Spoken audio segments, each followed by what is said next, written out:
Okay, here's another question. This is similar to the previous one, entering two numbers and displaying the two numbers, first one, the smallest one first and the largest one after that. But in this one, the difference is if the two numbers are same, do not display anything. In the previous one, he said if the two numbers are same, display both numbers. So this time we are not going to display the number and see how to modify our NS chart to do something like this. Okay. So this is the question, and again, take some time and try this on your own first before you go through the rest of the video. Okay, let's go through that and see. This is the version we have. So let's start to enter with first smaller number and then larger number and then equal numbers like in the previous exercise. We'll try all three scenarios. Okay, let's go through this. We need again the screen and the variables, and again reminding you, screen is the only area that the user is going to see. These two are inside the computer, and why we are putting this here and we are dry running is for us to understand. Okay, otherwise the user is not going to see anything. That's why we have to say show, enter a number and put it on the screen so for the user to see. User is not going to see these code or these variables. Remember that. Okay, so let's start dry running this. Start off. Nothing happens, just beginning. Go there, show, enter a number. So enter a number message appears. Then to take that number, we have this get statement, and we are taking it into num1. So let's say user types in 10, 10 goes into num1, right? So num1 variable. So this is one. This is one. So here you get 10. Then it goes. You go to the next line. Show, enter another number. So that this message is displayed, and you wait for the num2. So let's type 20 and press enter. That will be taken by num2, which is this variable. So the num2 20 will come here. Then after this, the next line is the conditional check. There is a decision box. If it is yes, you go through this side. If it is no, you go through this side. So now we are here. We are going to check, is num1, which is 10, and num2, which is 20, equal? No. If this is equal, you come through this side. But since they are not equal, you have to go through the no side. No side has another conditional check. So that conditional check checks for num1 less than num2. Num1 is what? Num1 is 10. Num2 is 20. So num1 less than num2, true. 10 less than 20. 10 is a smaller number than 20. So when you say num1 less than num2, we have to check the contents of the variables, right? So 10 and 20 at this time, this particular instance. So this is true. 10 is less than 20 in this case. So we have to go through the yes side. So yes side says first display show num1. Num1 is what? 10. So 10 is displayed. Then we go to the next line, show num2. Num2 is what? 20. 20 is displayed. And then you come to the end. You don't do both. If it is yes, you go through the yes side in a decision box. Remember that. If it is no, you go through the no side. You will never go through both. So whenever you want to do one of some certain instructions, that is why we use decision. So by using the decision, you can decide if it is so, if it is true, you can give whatever instructions you want for the true side. If the condition is true, you do this. If the condition is false, you do this. So that's the whole idea. So after printing these two, this 10 and 20, we come to 10. So that is one dry run with the first smallest number. Then we enter a larger number. Now we'll try with the first larger number with the same NS chart. Okay, the NS chart does not change. So basically, you have to write the NS chart in such a way this NS chart will work for all the different conditions. You can't write one NS chart for one condition and another NS chart for another condition. Okay, your option is only one. You write one single NS chart, one basic program.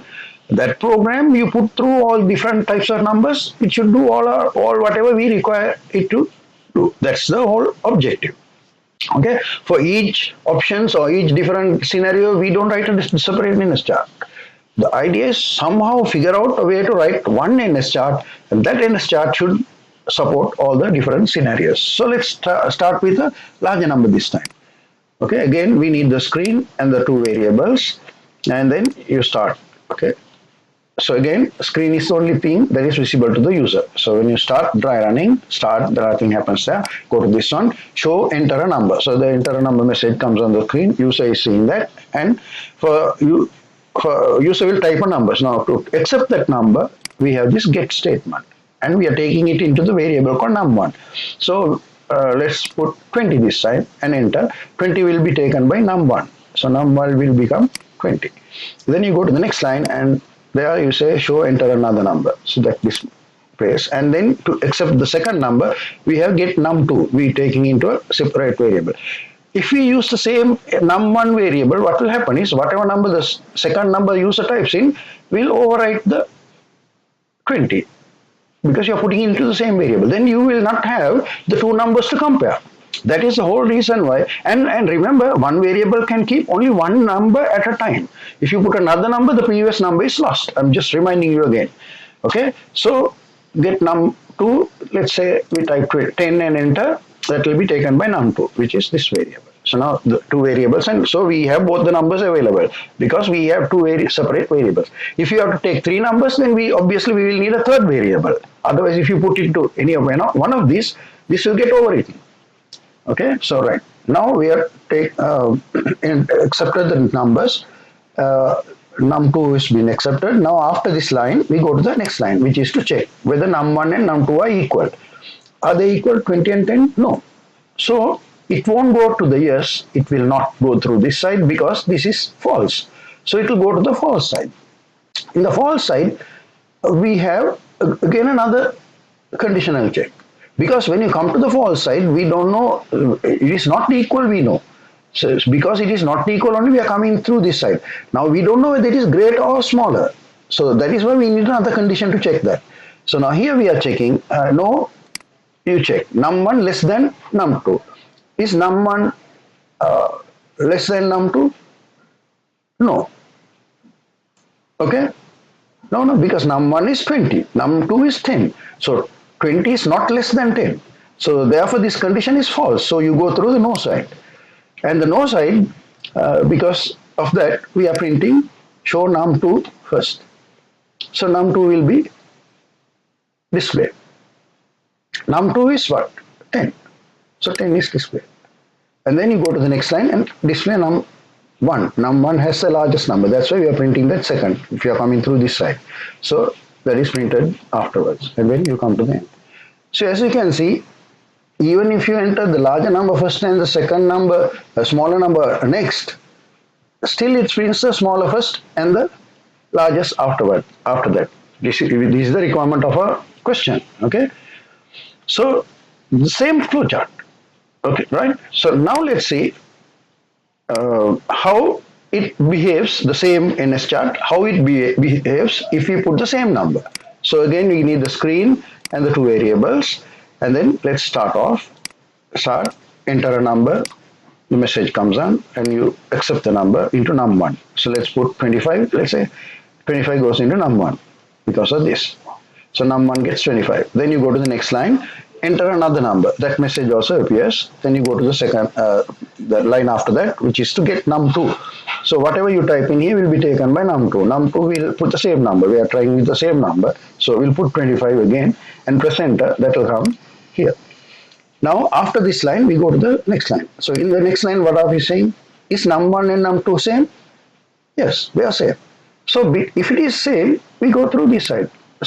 Yes means we go through this side. This side we are not doing anything.